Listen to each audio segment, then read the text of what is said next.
अगर आप कक्षा 10 में पढ़ते हैं तो ये वीडियो आपके लिए बहुत ही महत्वपूर्ण है, क्योंकि अगर आप पिछले सालों के पेपर को उठा के देखेंगे तो ऐसा एक दो सवाल हर साल पूछा जाता है।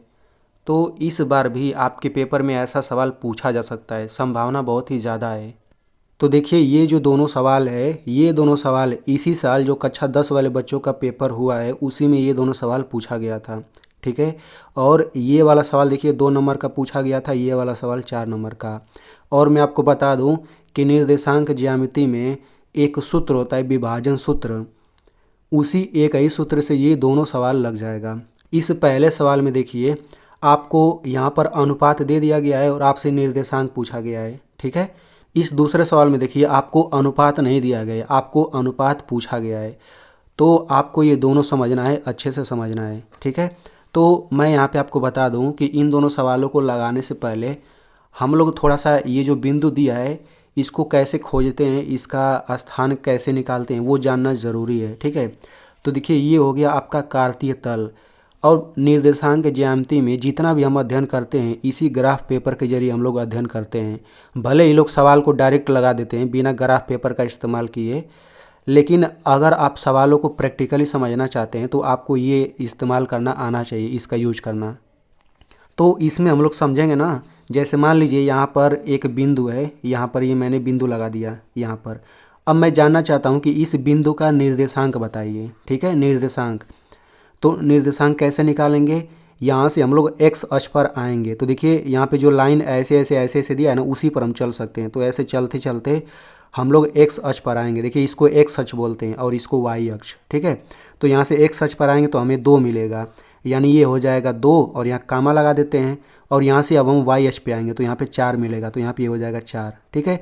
यानी कि इस बिंदु का निर्देशांक हो गया 2,4। ऐसे कोष्टक लगाना जरूरी होता है। ठीक है। अब ज़रा ध्यान दीजिए, बहुत लोग सोचेंगे कि इसे 4,2 नहीं लिख सकते हैं। आप नहीं लिख सकते हैं। क्यों? क्योंकि अंग्रेजी में पहले एक्स आता है फिर वाई आता है। तो आप इससे याद कर लीजिए कि पहले हम एक्स अक्ष पे पहुँचेंगे, एक्स अक्ष वाला संख्या लिखते हैं पहले, फिर वाई अक्ष वाला। इसीलिए तो जब भी आपको निर्देशांक दिया रहता है तो पहला एक्स का मान होता है, दूसरा वाई का मान होता है। यानी एक्स बराबर 2 है, वाई बराबर 4 है, ऐसा करके। बिल्कुल उसी तरीके से अगर मान लीजिए यहाँ पर एक बिंदु है यहाँ पर, और मैं कहता हूँ इस बिंदु का निर्देशांक बताइए। ठीक है। तो सबसे पहले हम यहाँ पे एक्स अक्ष पर आएंगे, एक्स अक्ष पे। तो एक्स अक्ष पे मुझे क्या मिलेगा? 7 के बाद 8 होता है ना, -8 मिल जाएगा, यानी कि -8 हो गया, कामा लगा दीजिए। फिर वाई अक्ष पे जाएंगे तो 2 मिलेगा, यानी कि ये 2 हो गया। यानी इस बिंदु का निर्देशांक -8,2 हो गया। ठीक है। बिल्कुल इसी का उल्टा अगर मैं आपसे पूछूं कि 8 और 8,5 इसका स्थान कहाँ पे है, तो x पर 8 खोजेंगे और y पर 5 खोजेंगे, और दोनों को जब आगे बढ़ाएंगे तो यहाँ पे मिलेगा। यानी इस बिंदु का निर्देशांक 8,5 होगा। अब देखिए, इतना समझ गए ना, तो आपको सवाल समझने में थोड़ा सा आसानी होगा। ठीक है। तो चलिए हम पहले सवाल को समझते हैं। तो देखिए, पहला सवाल क्या है कि उस बिंदु का क्या बोला है कि उस बिंदु के निर्देशांक ज्ञात कीजिए जो बिंदुओं इतने तथा इतने को जोड़ने वाले रेखाखंड को 3 संबंधी 1 के अनुपात में अंतर्व्यवहित करता है। तो सबसे पहले ये बिंदु हो गया, चलिए लिख लेते हैं। इस बिंदु का निर्देशांक आपको दिया है 4,-3। ठीक है। दूसरा बिंदु है 8,5। तो यहाँ पे हम दूसरा बिंदु ले लेते हैं 8,5। ठीक है। अब इन दोनों को जोड़ देते हैं हम लोग। इसमें बोला है ना कि इन दोनों बिंदुओं को जोड़ने वाले रेखाखंड को, अब इसी रेखाखंड पे कहीं ना कहीं एक बिंदु होगा जो इस पूरी रेखा को 3 संबंधे 1 के अनुपात में बांट देता है। तो यही वाला बिंदु बांट रहा है ना, तो इस बिंदु का हमें निर्देशांक निकालना है, यही सवाल है। अब देखिए, ये 3 संबंधे 1, इस अनुपात का मतलब ये हुआ ना कि ये जो बिंदु बांट रहा है इस बड़ी वाली रेखा को, तो यहाँ से लेकर यहाँ तक की दूरी 3 है, यहाँ से लेकर यहाँ तक की दूरी 1 है, ये आप समझिए। ठीक है। तो इस बिंदु का हमें निर्देशांक निकालना है, तो हमें सबसे पहले सूत्र जानना पड़ेगा। तो हम लोग यहाँ पे सूत्र को ज़रा देख लेते हैं। तो देखिए, सूत्र क्या है, यहाँ पर एक बिंदु A है, यहाँ पे दूसरा बिंदु B है। A जो बिंदु है x1 y1 है और ये जो B बिंदु है x2 y2 है। ठीक है ना, क्योंकि पहले वाले बिंदु को x1 y1 बोलते हैं, दूसरे वाले को x2 y2 बोलते हैं। अब इसी में बीच में एक बिंदु है, इसका निर्देशांक xy है। ठीक है। और अनुपात क्या है, m1 संबंध है m2 के अनुपात में ये वाला बिंदु बांट रहा है। तो इन चारों से रिलेटेड एक फार्मूला यहाँ पे होता है, इसी को हम लोग विभाजन सूत्र कहते हैं। ठीक है। तो आप लोग इसे अच्छे से देख लीजिए। इसी सूत्र से वो दोनों सवाल हल होगा। और मैं आपको बता दूं कि पहले हम लोग इसे से सवाल लगाएंगे, फिर इसको याद करने का मैं आपको ट्रिक बताऊंगा थोड़ी देर बाद, ठीक है। पहले हम लोग समझ लेते हैं सवाल लगाना। तो ज़रा यहाँ पे आप ध्यान से देख लीजिए, यहाँ पे चारों जो लिखा है ना, इन चारों को हम लोग यहाँ पे ज़रूर लिखेंगे, इतना आप लोग याद रखिए। तो देखिए हमारे ये पहला बिंदु थे या दूसरा बिंदु, तो पहले वाले को हम x1 y1 बोलते हैं। तो मैंने आपको बताया था कि निर्देशांक में पहला x होता है और दूसरा y होता है, ठीक है। इसमें भी देखिए पहला x होता है और दूसरा y होता है, लेकिन ये पहला बिंदु है तो यहाँ पे 1 1 लगा देंगे, ये दूसरा बिंदु है तो यहाँ पे x2 y2 लगा देंगे। समझ में आ गया ना। यानी कि x1 बराबर 4, y1 बराबर -3, वैसे ही यहाँ पर भी। अब देखिए बीच में जो बिंदु होता है, बीच में को एक्स वाई बोल देते हैं हम लोग, तो यहाँ पे हो जाएगा x, y, और जो अनुपात होता है इसको m1 m2 बोल देते हैं। यानी कि ये हो जाएगा m1, ये हो जाएगा m2, यानी m1 बराबर 3 है, m2 बराबर 1 है। यानी कि जब भी हम लोग इस विभाजन सूत्र से सवाल लगाएंगे तो पहले बिंदु को x1 y1, दूसरे को x2 y2 और बीच में x y लिखते हैं और अनुपात को m1 m2 लिखते हैं। इतना कर लेने के बाद अब हम सीधे सूत्र लगाएंगे बस, और उसी में सभी का मान रखेंगे, ठीक है। तो हम लोग यहाँ पे जल्दी से सूत्र लिख लेते हैं।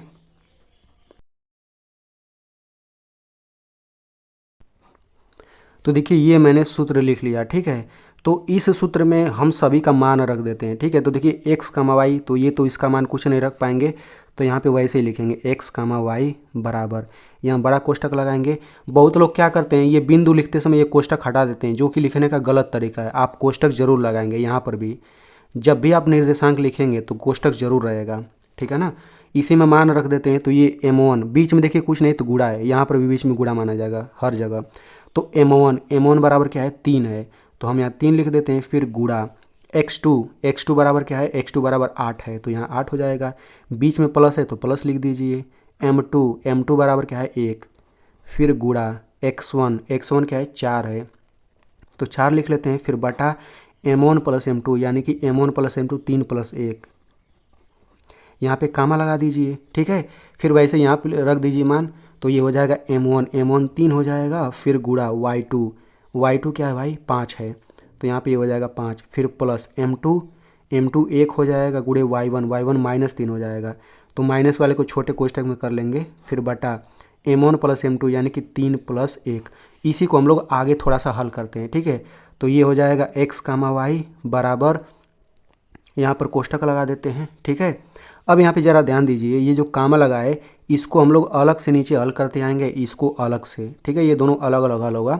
तो देखिए सबसे पहले हम गुणा करते हैं, बोडमास के नियम आपने पढ़ा होगा ना। तो यहाँ पे गुणा करिए, 3 8 24 हो गया, प्लस है तो प्लस लिख दीजिए, और 1 चौक के 4 होता है। फिर बटा, नीचे तो जोड़ सकते हैं, 3 1 ये हो जाएगा 4, कामा लगा दीजिए। यहाँ पर भी वही करिए, तो 3 5 15 हो गया। अब यहाँ पे ज़रा देखिए, ये प्लस है ये माइनस है, दोनों का गुणा करना है, तो प्लस माइनस का गुणा करके माइनस हो गया, और 1 3 3, फिर बटा 3 1 4 हो जाएगा। इसको आगे हल करते हैं, तो x, y बराबर, ये कोष्टक लगा देते हैं। अब देखिए 24 और 4 क्या हो जाएगा, 28/4, कामा लगा दीजिए। 15 में से 3 घटाएंगे तो ये आपका हो जाएगा 12/4, ठीक है। इसको हम काट देते हैं, तो 4 7 28 और 4 3 12, यानी कि ये आपका हो जाएगा x, y बराबर, ये हो जाएगा 7, 3। बहुत बच्चे ऐसे ही आंसर छोड़ देते हैं, मेरे भाई ये कोष्टक रहेगा, तो यही क्या हो जाएगा, यही आंसर हो जाएगा। यानी हमसे इसी बिंदु का निर्देशांक ने पूछा था, तो x, y ही तो है, तो x, y बराबर आ गया है 7, 3। यानी कि यही वाला जो बिंदु है ना, इस पूरी बड़ी वाली रेखा को 3 संबंधी 1 के अनुपात में काटेगा। तो देखिए जब भी ऐसा सवाल आएगा तो केवल अंक बदला रहेगा, बाकी ऐसे ही कहेगा। तो हम लोग इसको लगाते लगाते यहाँ तक पहुँच जाएंगे। अगर हम इसको प्रैक्टिकली समझना चाहें तो वो भी हम लोग समझ सकते हैं। कैसे, ज़रा देखिए। यहाँ पर देखिए 4, -3 हमने यहाँ पे लिखा, 4, -3। दूसरा बिंदु 8, 5 मैंने यहाँ पे लिखा। अब इसी रेखा को बीच में 7, 3 इस रेखा को बांट रहा है 3 संबंध 1 के अनुपात में। तो 7, 3 कहाँ पर है, तो देखिए x पर 7, y पर 3, यहाँ पर ऐसे जाएंगे तो देखिए यहाँ पर बिंदु मिलेगा। यानी यही बिंदु 7, 3 है, और यही जो है ना इस रेखा को 3 1 के अनुपात में काट रहा है। तो देखिए ये लगभग 3 हो जाएगा दूरी, ये लगभग 1 हो जाएगा, ठीक है ना। तो इस प्रकार से अगर सवाल आएगा तो हमें ग्राफ पेपर की ज़रूरत नहीं है, बस मैंने समझाने के लिए प्रयोग किया है। आप लोग ऐसे ही लगा देंगे, आपको आराम से 2 नंबर मिल जाएगा, ठीक है। तो चलिए अब हम लोग दूसरे सवाल को हल करते हैं, ठीक है। तो दूसरा सवाल भी काफ़ी आसान ही है। तो इस दूसरे सवाल में ज़रा आप लोग ध्यान से देखिए, बोला क्या है, बिंदु इतना बिंदुओं ए और बी को जोड़ने वाले रेखाखंड को किस अनुपात में विभाजित करता है। ठीक है ना। तो देखिए विभाजित तो ये कर रहा है, तो ये बीच में आएगा, यानी कि पहले ए और बी को बना लेते हैं। ठीक है, तो यहाँ पर ये बिंदु आपका हो जाएगा ए और यहाँ पर बिंदु हो जाएगा बी, इनको हम लोग मिला लेते हैं ऐसे। ठीक है, बिंदु ए का निर्देशांक क्या है, -6, 10। ठीक है, बी का निर्देशांक क्या है, 3, -8। आपको सवाल लगाते समय आपको ऐसे लिखना है जैसे मैं लिख रहा हूँ, बिल्कुल ऐसे ही। ठीक है, अब क्या करेंगे, अब इसी बीच में ये बिंदु कहीं पे आ रहा है, तो मैं मान लेता हूँ कहीं पर भी आ सकता है, मान लेते हैं यहाँ पे आ गया। अब इस बिंदु का निर्देशांक क्या है, -4, 6। ठीक है, अब पूछा ये जा रहा है कि ये वाला जो बिंदु है ना, इस रेखा ए बी को किस अनुपात में बांटता है, यानी ये लंबाई और ये लंबाई का अनुपात पूछा है। ठीक है, तो कुछ नहीं करना, हम सबसे पहले जो विभाजन सूत्र हमने पढ़ा है, इस सूत्र के जरिए हम x1 y1 सब लिख लेते हैं। तो देखिए ये किनारे और किनारे वाला बिंदु है, तो इसको हम लोग हमेशा x1 और इसको y1 बोलेंगे, और इसको क्या बोलेंगे, इसको x2 और y2 बोलेंगे, और जो बीच वाला है उसको हम लोग तो xy बोलेंगे। आप लोग इतना याद रखिए। ठीक है, और हमको m1 संबंधे m2 ये अनुपात चाहिए। तो मैं यहाँ पे आपको थोड़ा सा हिंट देता हूँ। देखिए 2:3 का मतलब होता है 2/3, यानी बटा को ही ऐसे लिखा जाता है, कुछ अलग नहीं है। यानी हमसे ये अगर पूछा है ना, तो हमें निकालना है m1/m2। हम इतना निकालेंगे, फिर इसको इतना लिख देंगे बस। अब देखिए जब हम इतना लिख लिए तो अब हम सीधे सूत्र लगाते हैं और सूत्र में सभी का मान रख देते हैं। ठीक है, तो यहाँ पे हम लोग सूत्र लिख लेते हैं।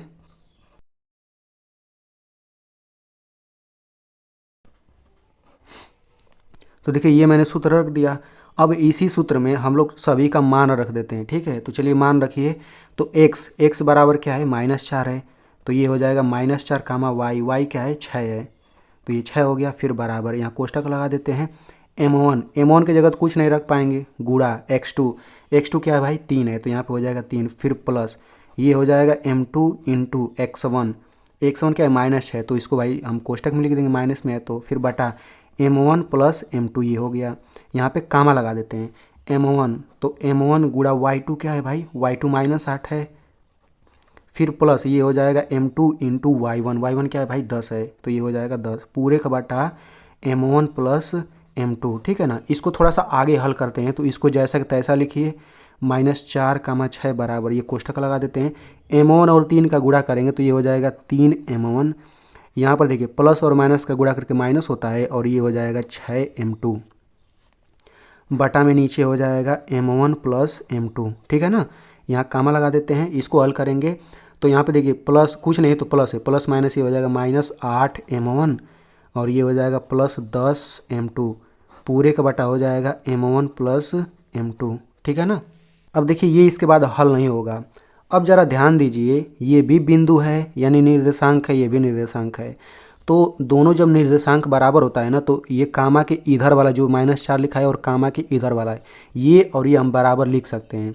वैसे ही कामा के इधर वाला और इस कामा के इधर वाला, इन दोनों को भी हम बराबर लिख सकते हैं। समझ में आ गया ना। तो चलिए हम बराबर लिख देते हैं। तो यहाँ पे ये हो जाएगा -4 बराबर, यानी कामा के इधर वाला लिख लिया और कामा के इधर वाला इसको लिख लेते हैं, तो ये हो जाएगा 3m1 -6m2 पूरे का बट्टा m1 प्लस m2। इसको ज़रा हम लोग हल करते हैं। ठीक है, तो हल करिए। तो देखिए बटा के नीचे इतना है, तो इस पूरे का इधर गुणा करेंगे क्योंकि भाग है ना, तो -4 का इस पूरे में गुणा करते हैं, तो ये हो जाएगा -4m1 फिर -4m2 बराबर ये हो जाएगा 3m1 -6m2। तो इस पूरे को इधर गुणा किया है मैंने, तो माइनस का गुणा इधर करेंगे तो -4m1 हो जाएगा, माइनस का इधर गुणा करेंगे तो माइनस से प्लस माइनस हो जाएगा और 4m2। अब हम क्या करेंगे, देखिए यहाँ पर भी m1 है, यहाँ पर भी m1 है, तो m1 को एक तरफ करिए ना, तो इस m1 को हम इधर कर लेते हैं, तो इसके आगे प्लस है ना, तो ये इधर आके माइनस हो जाएगा। ये वाला जैसा है वैसा लिखिए, -4m1 ये इधर आएगा तो ये हो जाएगा -3m1 फिर बराबर लिख दीजिए। अब m2 को इधर ही रहने दीजिए, तो -6m2 हो गया, ये भी m2 उधर जाएगा, तो माइनस है तो इधर प्लस हो जाएगा, ये हो जाएगा 4m2। ठीक है, अब यहाँ पे ज़रा देखिए माइनस माइनस रहे चाहे प्लस प्लस रहे तो जोड़ा जाता है, तो माइनस माइनस रहेगा जोड़ेंगे तो 4 3 7 हो जाएगा और माइनस ही रहेगा, और ये हो जाएगा m1 बराबर माइनस प्लस रहता है तो घटाते हैं, तो 6 में से 4 घटेगा 2 हो जाएगा, 6 बड़ा है तो माइनस का चिन्ह लगेगा, और ये m2। अब माइनस से माइनस कट जाएगा। अब हमें m1/m2 चाहिए ना, तो यहाँ पर देखिए ये बीच में गुणा है, बीच में गुणा है, तो M1 को इधर ही रहने दीजिए, ये M2 को नीचे ले आइए, गुणा है तो भाग में आ जाएगा ना, तो ये नीचे आ गया, इधर 2 रहने दीजिए, इस 7 को नीचे कर दीजिए, तो इतना हो गया। अब इसी को तो हम लोग बोलते हैं M1 संबंधे M2 बराबर 2 संबंधे 7, यही आपका आंसर हो जाएगा। अच्छा, चूँकि हमने यहाँ पर तो पहला और पहला बराबर किया है अलग से, तो ये अनुपात आ गया है। अगर हम ये दूसरा और दूसरे के बराबर करें तो क्या होगा, तो मैं यहाँ पे आपको बता दूँ, इसको बराबर करेंगे ना और उसको भी हल करेंगे तो इतना ही आंसर आएगा। तो आपसे केवल अनुपात न पूछा था, तो चूँकि पहला बराबर करने पर अनुपात आ गया है तो हमें दूसरे बराबर करने की ज़रूरत नहीं है। आप किसी एक को बराबर करके ये आंसर निकाल सकते हैं, ठीक है। तो मैं यहाँ पे आपको बता देना चाहता हूँ, देखिए अब अभी हम लोग थोड़ी देर बाद हम लोग यहाँ पे याद करने का ट्रिक देखेंगे और मैं आपसे सवाल पूछूंगा एक। तो देखिए आपसे सवाल कैसे पूछेगा, ये जो सूत्र है ना, आपको ये किनारे किनारे वाला बिंदु दे दिया जाएगा और ये अनुपात दे दिया जाएगा। तो अगर ये तीनों चीज़ दे देता है तो ये वाला बिंदु पूछेगा, और अगर ये ऊपर वाला तीनों दे देता है तो ये अनुपात पूछेगा। तो इस पर बस यही सवाल बनता ही है, ठीक है। मतलब इस सूत्र से तो और सवाल बन सकता है, लेकिन अधिकतर यही सवाल केवल पूछेगा, ये तीनों दे करके ये बिंदु पूछेगा या ये तीनों बिंदु दे करके ये पूछेगा अनुपात, बस, ठीक है। तो मैंने आपको दोनों सवाल सिखा दिया। अब हम लोग यहाँ पे सूत्र को याद करने का ट्रिक देख लेते हैं। तो देखिए ये तो बीच वाला निर्देशांक होता है x, y, हमें तो ये याद करना है। तो देखिए इसको याद करना अगर आप चाहते हैं ना तो आप इतना याद रखिए, M1 M2, सॉरी ऐसे नहीं लिखेंगे, ऐसे लिखेंगे M1 प्लस M2 और पूरे का बटा ये हो जाएगा M1 प्लस M2, ठीक है ना। कामा लगा दीजिए, फिर हो जाएगा M1 प्लस M2, फिर पूरे का बटा ये हो जाएगा M1 प्लस M2। इतना तो आपको आराम से याद हो सकता है, ऊपर नीचे सेम टू सेम तो है। अब यहाँ पे ज़रा ध्यान दीजिए, हमने आपको जो बताया कि जो बिंदु का निर्देशांक होता है, पहला x होता है, दूसरा y होता है। तो चूँकि ये कामा लगाए तो ये पूरा x है और ये पूरा y है, तो हम इसमें x का प्रयोग कर देते हैं। यहाँ पे x लगाइए, यहाँ पे x लगाइए, चूँकि 1 है तो 2 लिखिए, 2 है तो 1, यानी उल्टा लिख देंगे, 1 है तो 2। वैसे देखिए दूसरा y होता है तो केवल यहाँ पे y लिखिए, केवल y, तो 1 है तो 2 लिखिए, 2 है तो 1 लिखिए, बस इस प्रकार आपका ये सूत्र बन जाएगा। और यहाँ बराबर लगा के x y लिख सकते हैं। तो चलिए अब मैं आपसे सवाल पूछता हूँ। तो ये जो सवाल है ना, यहाँ पे आप देखिए 2 नंबर का सवाल आया था और 2023 में आया था। तो इसका आंसर निकाल करके कमेंट में ज़रूर मुझे बताइए, और इस वीडियो को अपने दोस्तों में भी शेयर कर दीजिए, क्योंकि उनका भी फ़ायदा हो जाएगा। और मेरी मेहनत के लिए इस वीडियो को एक लाइक कर दीजिए।